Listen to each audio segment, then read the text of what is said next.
যশোরবাসীর দীর্ঘদিনের দাবির প্রতিফলন ঘটালো রেলওয়ে জংশনে।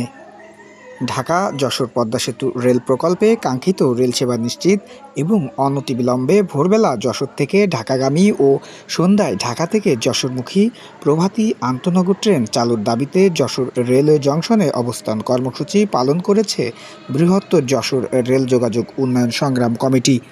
সোমবার দুপুরে অনুষ্ঠিত এই কর্মসূচিতে বিভিন্ন রাজনৈতিক, সামাজিক, ব্যবসায়ী সংগঠনের নেতৃবৃন্দ এবং সর্বস্তরের সাধারণ মানুষ অংশ নেন। বক্তারা বলেন, প্রকল্পের নামে ঢাকা যশোর হলেও বাস্তবে যশোরবাসী কাঙ্ক্ষিত রেল সেবা থেকে বঞ্চিত। বর্তমান ট্রেনের সময়সূচি ব্যবসায়ী, চাকুরিজীবী, শিক্ষার্থী ও চিকিৎসা প্রত্যাশী মানুষের চাহিদা পূরণে ব্যর্থ।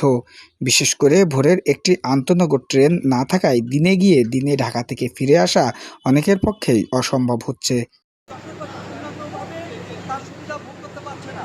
আমাদের এই জন্য আমাদের সেই সময় দাবি ছিল, এখনও দাবি, যে সকালবেলায় বেনাপোল থেকে একটি ট্রেন এবং দর্শনা থেকে একটি ট্রেনের এই ন্যূনতম দাবি এই সময়ের জন্য আমাদের সরকারের কাছে এইটা দাবি। কারণ একটি প্রভাতী ট্রেন এটা যদি চালু করা না হয়, আগস্টের দ্বিতীয় সপ্তাহে আমরা কঠোর কর্মসূচি দিতে বাধ্য হব।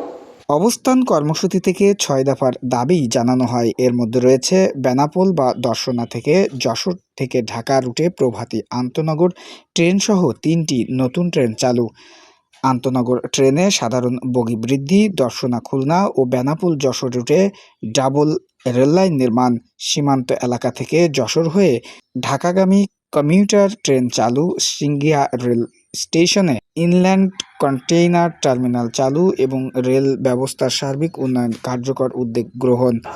তাদের সহযোগিতা এবং আরো যারা বাইরে আছে সহযোগিতা কামনা করছি। আর আমাদের এখানে শেষ হচ্ছে না, আমি সমাপ্তি ঘোষণা করছি না। সংগ্রাম কমিটির নেতারা জানান, ২০২৩ সাল থেকে শান্তিপূর্ণভাবে আন্দোলন চালিয়ে এলেও এখনও পর্যন্ত দৃশ্যমান কোনো অগ্রগতি হয়নি। তারা হুঁশিয়ার দিয়ে বলেন, দ্রুত দাবি বাস্তবায়ন না হলে ভবিষ্যতে রেল অবরোধ সহ কঠোর কর্মসূচির ঘোষণা করা হবে। কর্মসূচিতে সংগ্রাম কমিটির আহ্বায়ক কাউসার আলী, সদস্য সচিব প্রকৌশলী রুহুল আমিন, যুগ্ম আহ্বায়ক জিল্লুর রহমান ভিটু সহ স্থানীয় বিশিষ্ট ব্যক্তিবর্গ উপস্থিত ছিলেন। যশোরবাসীর প্রত্যাশা, অনতিবিলম্বে তাদের যৌক্তিক দাবিগুলো বাস্তবায়নের মাধ্যমে দক্ষিণ পশ্চিমাঞ্চলের রেল যোগাযোগ আরও আধুনিক ও জনবান্ধব করা হবে।